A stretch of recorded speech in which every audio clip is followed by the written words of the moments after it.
Good morning प्यारे बच्चों, मैं हूं आपके एजुकेटर पूर्णिमा और हम करेंगे वर्कशीट नंबर 21। सब्जेक्ट आपका विज्ञान है, कक्षा आपकी 7वीं है और डेट है 11 दिसंबर।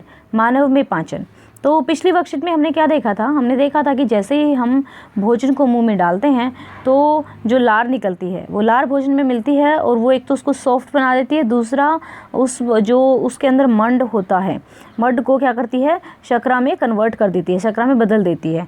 ठीक है, और जो हमारा भोजन जो हो जाता है थोड़ा मीठा हो जाता है। तो अब क्या होता है, जैसे ही हम अपने मुंह में भोजन डालते हैं तो उस प्रक्रिया को क्या कहते हैं?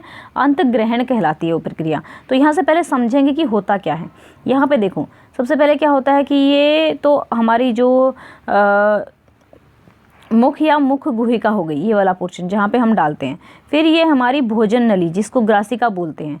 ठीक है, ये भोजन नली हो गई हमारी ग्रासिका। ओके, फिर उसके बाद जीभ, आपको पता ही है कि वो मतलब भोजन को आगे पीछे ले जाने में हेल्प करती है। फिर क्या है, ग्रासिका से भोजन जाता है अमाशय के अंदर। आपको पता है अमाशय के अंदर मोटी भित्ति वाली एक थैली नुमा संरचना है। यह एक और ग्रासिका से खाद्य पदार्थ प्राप्त करता है, दूसरी ओर क्षुद्रांत्र में खुलता है। यहाँ से लिया और यहाँ पे क्षुद्रांत्र में चला गया। ठीक है, उसके बाद इसमें क्या क्या होता है? इसमें ही हाइड्रोक्लोरिक एसिड भी होता है।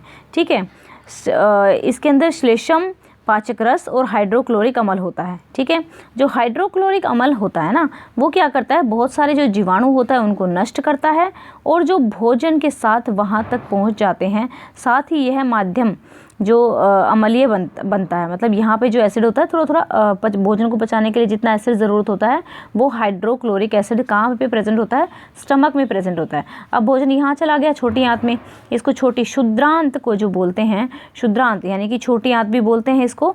ठीक है, और ये जो है ये बाहर है। अब इसके बाद भोजन यहाँ से जो इसको पचाना होगा, भोजन पचा लेगी, जो वेस्ट होगा वो यहाँ पे बड़ी आंत में चला जाएगा और बड़ी आंत में जाने के बाद यहाँ पर पहुँच जाता है। फिर जो कि आप सुबह जाके फ्रेश हो लेते हो, जो भी वेस्ट होता है वो यहाँ से निकल जाता है। ठीक है, बड़ी आंत में जाता है। तो देखो, क्षुद्रांत यानी कि छोटी आंत, क्षुद्रांत को छोटी आंत भी बोलते हैं। क्षुद्रांत अत्यधिक कुंडलित होती है। कुंडलित का मतलब ऐसे मुड़ी तुड़ी होती है, लगभग 7.5 मीटर लंबी होती है। यकृत व अग्नाशय से स्राव प्राप्त करती है। यकृत क्या होता है? लीवर होता है। अब लीवर जो होता है सबसे बड़ी ग्रंथि होती है। इसके ये क्या करती है? जो लीवर होता है, ये लीवर यानी कि यकृत क्या करता है? सबसे बड़ी ग्रंथि होती है और पित्त रस को स्रावित करती रहती है। और किससे करती है? पित्ताशय, पित्त रस जो है पित्ताशय में स्टोर होता है और धीरे धीरे फिर यहाँ पर स्टमक में छोड़ दिया जाता है जब भी ज़रूरत पड़ती है। और ये किसको पचाता है? वसा को पचाता है। ठीक है, तो इसके बाद मैंने इस तरीके से बता दिया इनको। जो बृहद्रांत्र है, बृहद्रांत्र यानी कि जो बड़ी आंत है। ठीक है, ये 1.5 मीटर लंबी है। अब दोनों आंतों में से कौन सी लंबी है? छोटी आंत ज़्यादा लंबी है, क्योंकि वो मुड़ी तुड़ी हुई है इसलिए वो छोटी हमें दिखाई दे रही है। कार्य क्या है? ये जल व जो मैंने आपको बताया कि जो भी वेस्ट होगा, जितना पचना होगा वो यहाँ पच जाएगा, फिर बड़ी आंत में चला जाएगा, यानी कि बृहद्रांत में चला जाएगा। बृहद्रांत में जाने के बाद क्या होगा कि जो भी इसमें से जल इसको सोखना होगा और जो भी लवण इसमें से छोकने के वो रख लेगी। और उसके बाद जो भी बचा हुआ अपचित पदार्थ है मलाशय में चला जाता है तथा अर्ध ठोस मल के रूप में रहता है। समय समय पर गुदा द्वारा यह मल बाहर निकाल दिया जाता है, इसे निष्कासन कहते हैं। ठीक है, अब देखो क्या होता है, जो ये आपकी बड़ी आंत होती है ना, पचा हुआ भोजन अवशोषित होकर क्षुद्रांत की भित्ति में रुद्रवाहिका में चला जाता है। इस प्रकरण को अवशोषण कहते हैं। क्षुद्रांत की आंतरिक भित्ति पर अंगुली के समान उभरी हुई संरचनाएं होती हैं, ऐसी संरचनाएं होती हैं। ठीक है, जिन्हें दीर्घ रोम अथवा रसांकुर कहते हैं। तो देखो, यकृत का क्या कार्य है? तो क्वेश्चन नंबर 1 का आंसर लिखेंगे कहाँ पे? यकृत शरीर की सबसे बड़ी ग्रंथि है और यह पित्त रस स्रावित करती है। ये यकृत का काम हो गया। तो ये हो गया हमारा आंसर नंबर 1।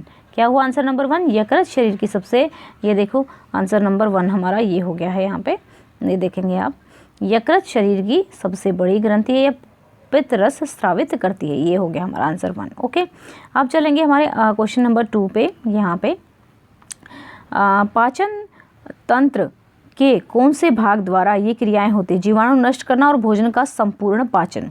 तो जीवाणु नष्ट करना कहाँ पर होता है? जीवाणु नष्ट यहाँ पे देखेंगे, यहाँ पे अमाशय में होता है जीवाणु नष्ट। तो यहाँ पे लिखोगे ए में लिखोगे अमाशय में। जीवाणु कहाँ पे नष्ट होते हैं? अमाशय में। ठीक है, ओके, ये हो गया। अब उसके बाद यहाँ पे होता है हमारा पूरा पोषण, जो पूरा पाचन होता है यहाँ पर छोटी, तो संपूर्ण भोजन का संपूर्ण पाचन होता है कहाँ पर, हमारा शुद्रांत में, बी वाले में लिख देंगे शुद्रांत, शुद्रांत, ठीक है, बी वाले में आ जाएगा। ए वाले में मैंने क्या लिखा है, अमाशय। दीर्घ रोम तथा रसांकुर किन्हें कहते हैं, किन्हें कहते हैं, शुद्रांत की आंतरिक भित्ति पर अंगुली के समान उभरी हुई संरचनाएं होती हैं जिन्हें दीर्घरोम या रसांकुर कहते हैं। तो ये भी हमारा हो गया क्वेश्चन नंबर 3 का, ठीक है, क्वेश्चन नंबर 3 हो गया, क्वेश्चन नंबर 3, ठीक है। मानव पाचन तंत्र का एक स्वच्छ नामांकित चित्र बनाना है, तो आपको एक ये चित्र बनाना है, ये चित्र बना हुआ है, ये आपको चित्र आपको बनाकर भेजना है। ओके स्टूडेंट्स, तो ये थी हमारी आज की वर्कशीट। आई होप आपको अच्छे से समझ में आ गई होगी। अगर कोई डाउट है तो कमेंट करके पूछ सकते हैं। आज के वीडियो के लाइक का टारगेट हम रखते हैं 1000 like. Thank you, have a nice day, may God bless you.